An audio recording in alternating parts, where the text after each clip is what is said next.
Hey, what's up guys? Today we're going to be reviewing BoA's NEGA DOLA. As always, if you hate the sound of my voice, you can go to the description down below for the text version of this review. And if you hate my opinion, then I really don't know what you're doing here. Let's jump into this. BoA really shouldn't need an introduction, but there's no doubt that many newcomers to the K-pop world won't know who she is, or her myriad of accomplishments. BoA is a solo artist under SM Entertainment that debuted all the way back in 2000. She was a huge force that weaved a strong tie between the Japanese and Korean markets, and she had a global impact that inspired many of the current popular acts in the scene today. That being said, BoA has her own style and does her own thing instead of following trends, and I really didn't know what to expect this time around. Between the teaser having flamenco guitar licks and SM's Twitter clearly spitting back at criticism with their hip-hop remark, it was a mystery as to what to expect.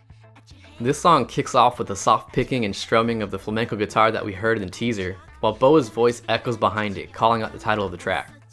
Lively electric guitar chords, subtle bass plucks, temperately bright synth harmonies, and a simple drum beat drop in to replace this introduction as we get our first taste of the chorus.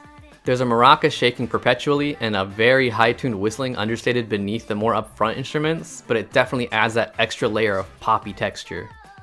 The verses start with upbeat and fast-paced singing over top more discriminate strumming and a lot more empty space, but suddenly, the guitar begins to twang some notes and BoA starts to rap.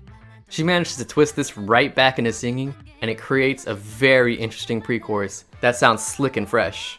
The bridge returns to Spanish guitar as BoA delivers some heavenly vocals, and we get a random feature of a guy who's not named or credited, before a powerful high note vaults to our last refrain.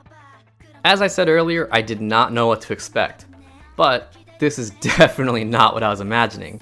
I honestly thought from the teaser that there would be a lot more of a Spanish influence throughout a majority of the song instead of just a few tiny sections, but it still plays out pretty well. I love the little intricacies of the instrumentals going on during the chorus, and the surprising shift during the pre-chorus. It really builds up the energy, and I'm still surprised at how smoothly that transition from BoA rapping to singing is. I think that the chorus is a little weak on delivering a real punch, but this song is still solid. The video starts off with BoA aiming a pistol at a mannequin that's spinning around in circles, and just as she fires, the song starts. We see that SM has opted to throw on a grainy filter to give it that old school feel. We get tons of scenes of BoA and the crew dancing in a room tinted with cool blue tones, a deep red room that has BoA dancing on the ceiling, her in a pale yellow room full of weird mannequin parts, and her still at the shooting range. There's a few other shots of BoA in some other locales like an orange hallway, but a majority of the video is focused on her dancing, as is the usual case for her.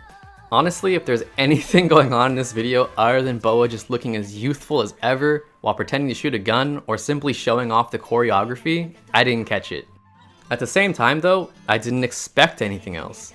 BoA's a dancing machine. It's always been a huge focus for fans to see exactly that, and little else aside from glimpses of her gorgeous features.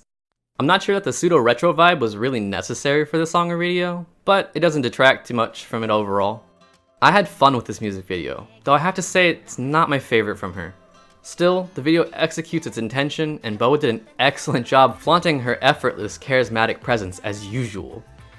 In conclusion, NEGA DOLA was a small disappointment for me, as I was really wanting a lot since it's been so long since BoA's gotten to really do anything. That's my own fault of course, but I do think that this is a good track. My issues lie mostly with my expectations, and slightly with the lack of real bite during the chorus or hook. But otherwise, I think that everything else was reasonably well done. I would recommend that you at least check out this song and pay respects to a legendary artist, even if it's not your cup of tea. But that's probably just me being a BoA fanboy. I'll catch you guys next time.